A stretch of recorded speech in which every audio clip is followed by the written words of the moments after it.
Preston Parsons is set to go down against Andreas Gustafsson, and Parsons lost to Ben Elliott, Trevin Giles, but he defeated Matthew Semmelsberger.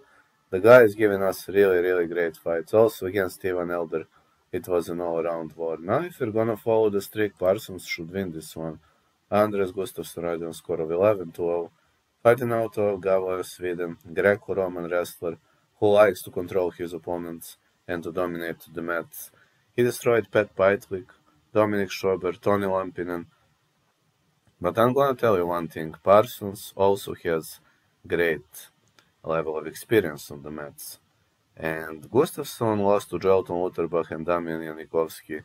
Both of those fighters were top-tier lads, and I am pretty confident that this guy is going to give a hard time to Parsons, but I expect an all-around war.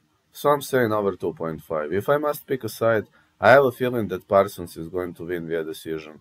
Gustafsson gasses out in later rounds, which might give an opportunity to Parsons.